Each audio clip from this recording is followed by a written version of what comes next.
আসসালামু আলাইকুম এভরিওয়ান। আজ একদম ইউনিক একটি পিঠার রেসিপি নিয়ে হাজির হলাম রুমা হোমমেড ফুডে। আমি রুমা হোসেন।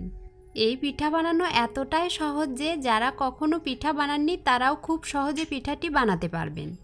আজ আমি আপনাদের যে পিঠাটি বানিয়ে দেখাবো সেই পিঠাটির নাম হলো পান্তুয়া পিঠা। আর এই পিঠাটির বৈশিষ্ট্য হলো এটা ঠান্ডা হলেও কিন্তু নরমই থাকে। চলুন তাহলে দেখে নেওয়া যাক আমি কিভাবে পিঠাটি বানাই। পিঠাটি বানানোর জন্য এখানে আমি 2টি ডিম ভেঙে নিয়েছি। এবার এর ভেতর দেব হাফ কাপ চিনি এবং সামান্য একটু লবণ। এবার একটি হুইস্কের সাহায্যে চিনিটা না গলানো পর্যন্ত ফেটিয়ে নেব। এ সময় আপনারা ডিমের গন্ধটা ছাড়ানোর জন্য একটু পছন্দের ফ্লেভার কিংবা এলাচ গুঁড়ো অ্যাড করতে পারেন। এবার এর ভেতর দেব 1 কাপ ময়দা। এবার একটি হ্যান্ড হুইস্কের সাহায্যে ময়দা দিয়ে একটি ব্যাটার তৈরি করে নেব। এই ব্যাটারটি হবে ঠিক পাটিসাপটা পিঠার ব্যাটারের মতো, বেশি শক্তও না আবার বেশি নরমও না। ব্যাটারটা কিন্তু আমার বেশ শক্ত হয়েছে। এখন আমি এর ভেতর দেব রুম টেম্পারেচারে থাকা দুধ। দুধটা আমি অল্প করে মিশিয়ে পারফেক্ট একটি ব্যাটার তৈরি করে নেব।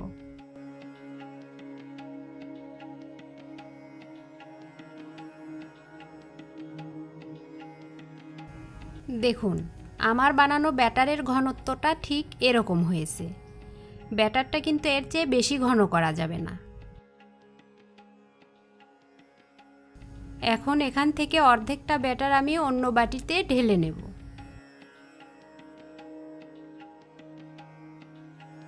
এবার এর ভেতর পছন্দ অনুযায়ী কালার মেশাবো।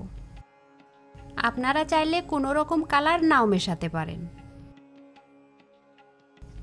এবার চুলায় একটি প্যান বসিয়ে তাতে সামান্য একটু সয়াবিন তেল দেব। এবার ডিমের সাদা অংশে হাফ চামচ চিনি মেশাবো। তারপর ফ্রাই প্যানের চারপাশে তেলটা ছড়িয়ে দিয়ে ডিমের সাদা অংশটা ঢেলে দেব। এখানে আমি একটি ডিমের সাদা অংশ নিয়েছি। এবার ওই ডিমের কুসুমে হাফ চামচ চিনি মিশিয়ে নেব। চিনি মেশানো হলে এবার সাদা অংশের ওপর এক পাশে কুসুমটা ছড়িয়ে দেব।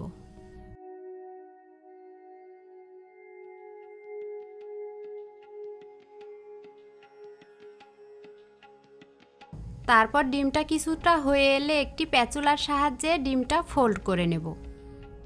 একটু কাঁচা অবস্থায় ডিমটা ফোল্ড করলে শেপটা সুন্দর হয়।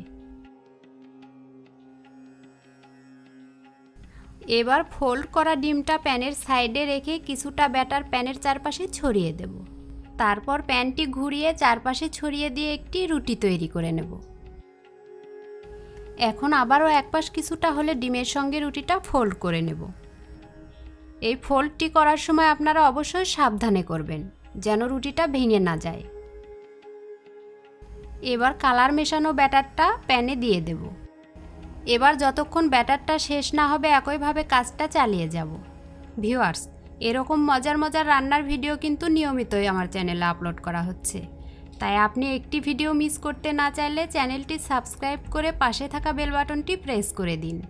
তাহলে নতুন ভিডিও আপলোড হওয়ার সঙ্গে সঙ্গে আপনার কাছে নোটিফিকেশন পৌঁছে যাবে। এখানে আমি একটি কালারের পর আরেকটি কালার দিয়ে পিঠাটি বানিয়েছি।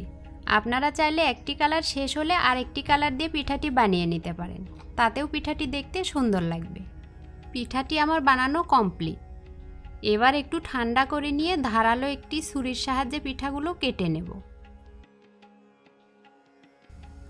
পিঠাটি আপনারা আপনাদের পছন্দ অনুযায়ী মোটা কিংবা পাতলা করে কেটে নিতে পারেন।